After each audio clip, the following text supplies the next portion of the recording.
All right, everyone, we are entering into part 2 of our Weight Loss SmackDown Introduction to Kinesiology workshop today.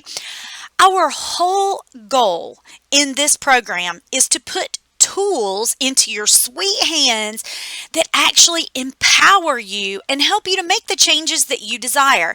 In the case of this course, it is mainly focused on helping you to reach goals that center around your body relationship and physical weight goals, but kinesiology, along with the other tools that I've introduced in the weeks prior to this, can be used for absolutely anything that you want clear information on regarding if the item, food, or situation in question is something that is good or strengthening to you or is actually weakening and detrimental to you. It's really cool because sometimes in your mind you'll assume that a certain food is really bad for you, but your body will actually indicate to you through muscle testing when you actually sit down and ask the question, is this good for me? Is this strengthening to me? But your body can say, even though you might with your mind think the food is bad, that it absolutely can break the food down and eliminate it with zero problem, and so therefore it's totally cool for you to eat it. Also, there can be foods that you assume because you've been taught that it is really good to eat that certain food, that food is really excellent and healthy for you, but your body can actually indicate through muscle testing that that food is absolutely not good for you, and that food will actually cause illness or certain adverse reactions, drained energy, or even difficulty with eliminating it through your system, or that your body won't be able to get rid of it through the tissues. It can just cause a lot of different things, and you see this in today's day and age with people that have allergies to certain fruits, that have allergies to certain foods that we deem as healthy, but they cannot eat them without horrible, sometimes very lasting effects to that. So let's finish our workshop with learning how to actually perform muscle testing. Okay, so now that we have established in part 1 of this course what kinesiology is, how to help our bodies reset and remove our attachment to the answers so that we get accurate testing readings, let's get down to how to actually do it. So for this course, I am teaching you how to do kinesiology on yourself. So I'm going to mainly focus on showing you how to master self-testing. Now, there are many ways that you can perform muscle testing on others, and it is fun and it is fabulous, and I do go over in depth how to do that in my advanced course. But the methods covered in the self-muscle testing basics are focused on your connection with your body and your own self. You can then use your muscle testing skills in order to tune in and to accurately test for other people, be it your family, your friends, or your clients. As your understanding of these techniques matures, you will also be fine-tuning your sensitivity and enhancing your natural intuition, and you will get very good at feeling the effect of vibrations on the things that your energy field is exposed to on a very subtle level. There are so many different ways to muscle test, and I am here to tell you right now that there is no one right way. If there are 1,000 different teachers of muscle testing, then I can promise you that there will be at least 900 different ways being taught of doing it. So just know there's not one right way. There's not a right or wrong way. What you want is to be able to get accurate results. So the truth of it really is any muscle in the body can be used for this process. And most people will have more success or become more comfortable using one muscle or one method over another. Again, there really is no right or wrong way as long as you develop a personal method to which you can trust the results. I'm going to show you a few of the commonly used methods, and I encourage you to try all of them out. Find the one that works best for you and then use it. Muscle testing can become an amazingly beautiful art form for you if you work with it. The first method that we're going to be learning about in this series is called the sway method. Now, this method is easiest to learn when you're using foods or supplement or some other consumable item that you can actually hold in your hand. So for this method, you're going to stand in just a relaxed position. Hold the item that you're wanting to test to see if it is a strengthening or good match for you in your hands in front of your body at mid-chest height. For a strong response, most people will sway forwards or towards the item, while for the weak response, they will sway backwards. So people sometimes get better results in this method when they hold up the item a bit away from their body instead of right up against the torso. But you can try both ways and see which way you respond the best. But again, this method really works a lot better for something that you can actually hold and that can actually be put directly into the body field. The second method we're going to go over today is called the loop method. And this is actually, or one of the variations of this is actually the one that I use if I was to use muscle testing for something. This method is really good because it can be used in a variety of ways. It can be used while holding physical objects in your arms, while touching a physical object, or just by connecting with a thought, emotion, or a choice in your mind. And then you can use your hands using the loop method to test whether this is something that's in alignment with you or something that's not vibrationally strengthening for you. So in this method of kinesiology testing, you will create a loop by connecting the thumb and the little finger of your weaker hand. Then with your more dominant hand, take your thumb and your first finger and press them together. And then take your more dominant hand again, which is usually your right hand, and try to break the loop made by the thumb and the pinky of your tester hand. Now you can try this using either hand to see which way feels better to you. And remember that sometimes you'll have to train your body to what you're looking for. And some people may feel that they have better results using the weaker hand, and some people may feel that they have better results using the more dominant hand as your tester hand. And either way, as long as you figure out a method that works well for you and gets consistent results. During any testing, if the loop you make remains strong or locked, which is the goal, then you are getting a yes indicator from for the body. If at any time the loop is easily broken, and you're not able to hold the loop closed, you're getting a no or a weak response from the body. And in that case, whatever item or thought that you're testing for would be shown to not be in vibrational harmony or in alignment with you. Now, modifications on this, alternately, you can create a loop using the thumb and the index finger instead of your thumb and your pinky of one hand, and try to break the loop with the other hand using just one finger to pull it open, which is usually the index finger, which that's the method I use.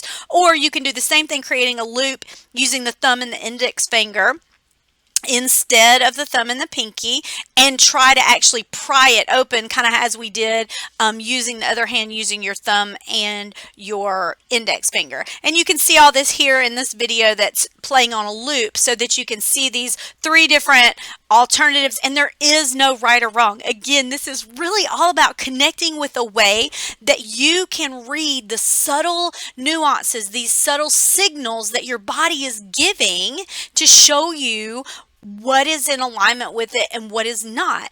Now, the breaking of the loops don't have to be dramatic, just as the swaying with the sway method doesn't have to be dramatic. It can be very, very subtle shifts in the muscle, and what you want to learn how to read and pay attention to is any weakening in the muscle when you bring the item or the thought into your field. If your muscle weakens, then that is going to show you that that is not in vibrational alignment with you.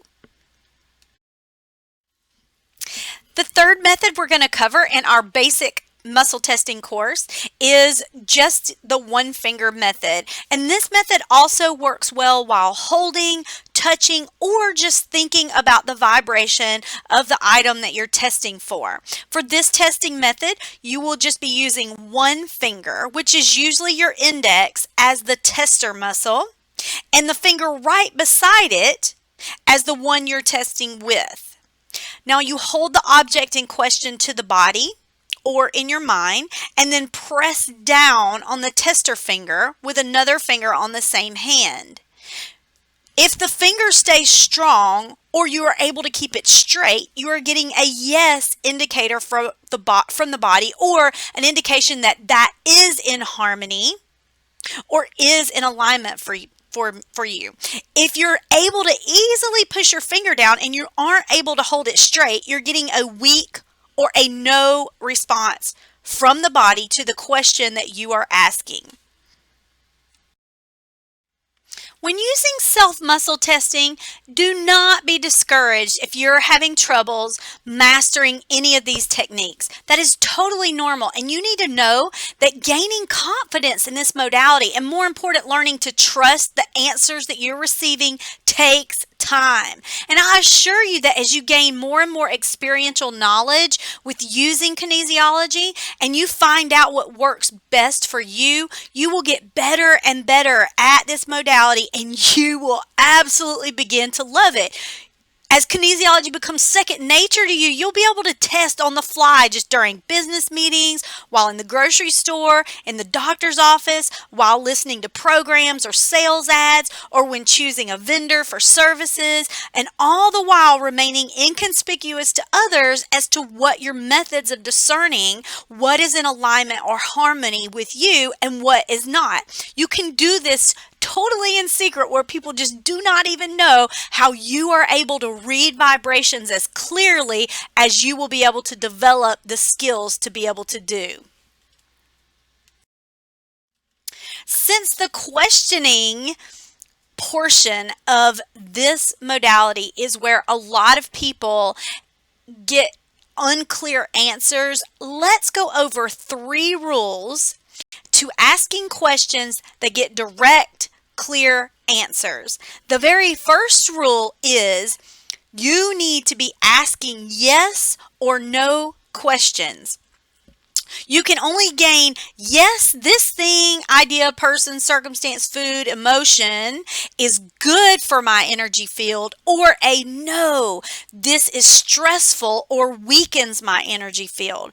The true art in muscle testing is not only in being able to read the nuances in your own muscle responses, but really resides in you learning how to ask the questions that are the most direct, relevant, and contain the right phrasing to be able to get a clear answer.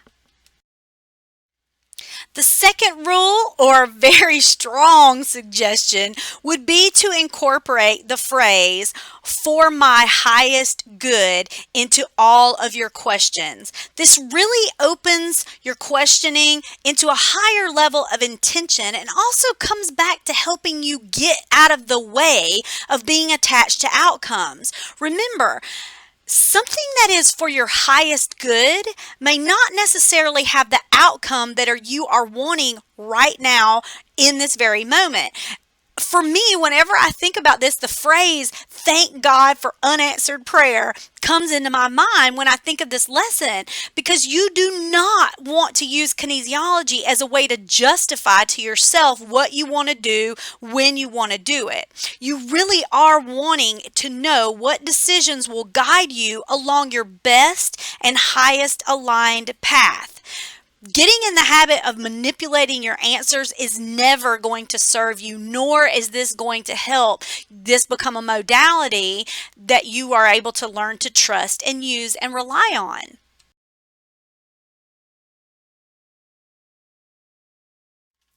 Rule number 3 into asking questions to make sure that you are getting direct and clear answers is to make sure you have a clear and concise question in mind before testing. You do not want a wordy or long-winded, confusing question. The results may not be clear, and you may even need to rebalance or reset the body as you waver back and forth trying to determine your questions. So if you do find yourself being unclear or not being able to really verbalize your question, I do suggest you go back to the energy reset technique and reset for mental clarity and for vibrational clarity before you form the question in your mind. And that will definitely help you to get a clear answer. Now, some examples of good questions, now that we've kind of gone over the 3 rules, would be, if you were to have a choice between a 10 a.m. yoga class and a 4 p.m. yoga class, you could ask, is the yoga class this morning at 10 a.m. for my highest good?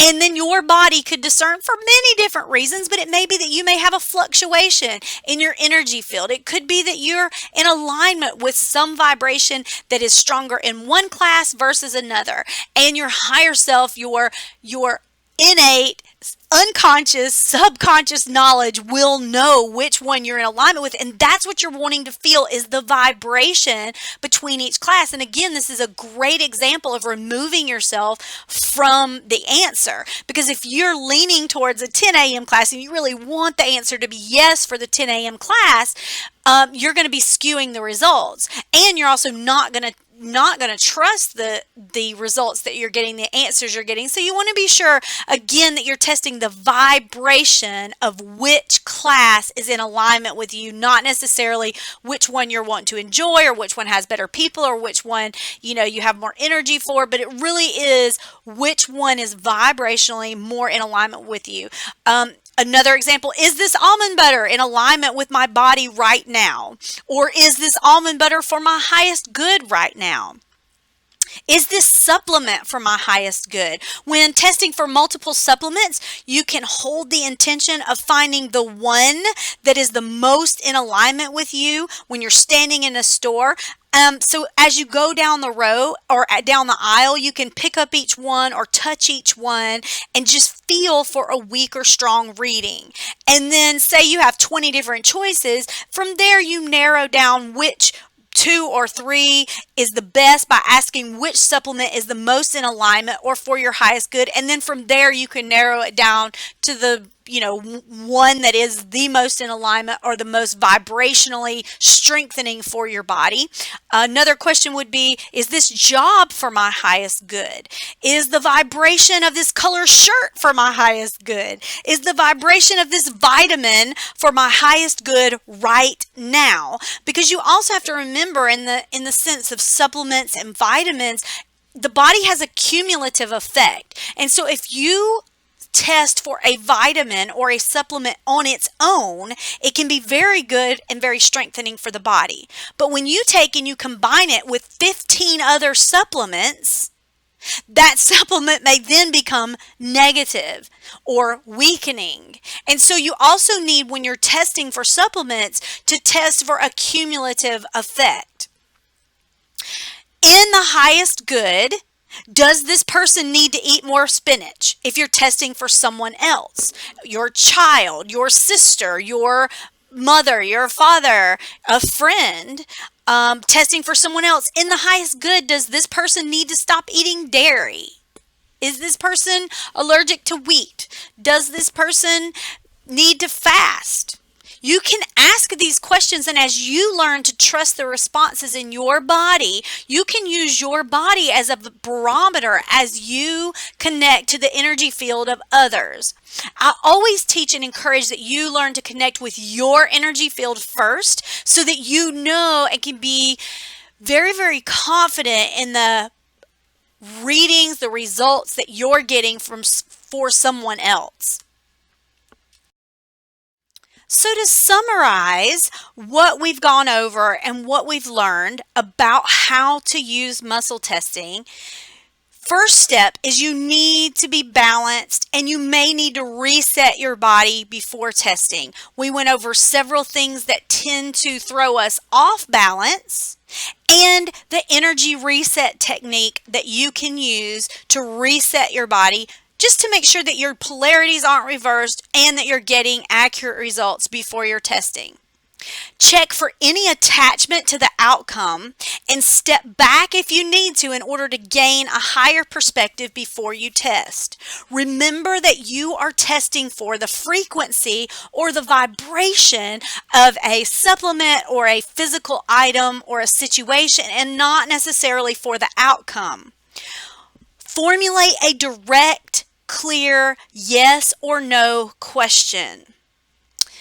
Conduct the muscle test using your preferred method. When you're trying to learn muscle testing, I'm telling you, there are hundreds of different muscles and ways that you can learn to do this. I've only introduced you to 3. In my advanced course, I introduce you to a lot more, and there's so many more even outside of that. And so I encourage you, if it's something that you feel that this is in harmony with you, which it should be, take the time to find a method that works for you, that you really love and that you're comfortable with. After you've conducted the test, with the information you've received, you can now make a more informed decision. And that is really what kinesiology and muscle testing is all about. It's really about being able to discern what things are in alignment with you and which are not.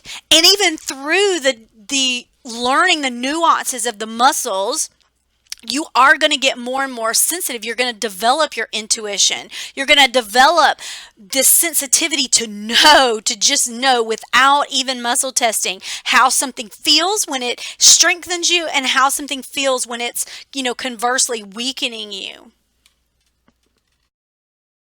So as we wrap up this course on the introduction to muscle testing, I want you to remember this. Know that we all have the full truth and all of the answers already inside of us. We subconsciously already know what is the higher good and more aligned choice, and we always can identify that by the frequency that it vibrates at. The work really becomes for us to quiet the mental noise and the body chaos that is always in our minds in order to be able to hear this deeper truth more fully. And the self-muscle testing is only one of the ways that can help us do this. But many, many times it is an amazing doorway to a deeper connection with yourself and your ability and sensitivity to be able to read and to be able to discern those more aligned choices. So now that you have been exposed to muscle testing, go out and practice, practice, practice. All right, that concludes our introduction to muscle testing here in our 5th module of our Weight Loss SmackDown Intensive. This is such a powerful tool when it comes to helping your body actually be able to process and release what you're taking in.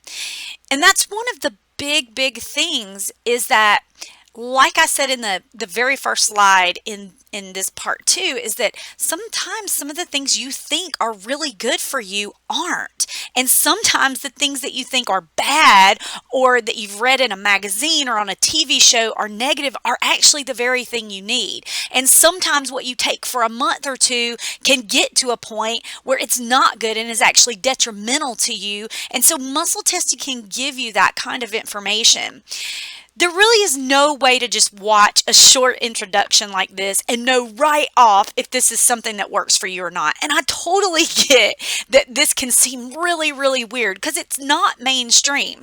But seriously, I'm telling you, do not knock this until you've tried it for yourself. As I mentioned in the part 1 workshop, at a very minimum, getting into the habit of muscle testing for the foods that you consume or the products that you buy can bring massive amounts of awareness and consciousness to what you're eating and purchasing and why you're actually doing what you're doing, when a lot of times we're just running on autopilot and we're buying things because it's a habit or because somebody else told us to. and they're really not, uplifting, and actually can be damaging, or cause us to be in a deficit energetically. And you don't want to do that. Now, there's more to come this week in the form of some fun challenges and more demonstrations. But for now, go to your refrigerator and pull out a couple of items, or your pantry, and try out the sway method that I demonstrated, here in this particular part 2 of our workshop of muscle testing, and see if those items are good or strengthening to you or not. Let me know how it goes for you.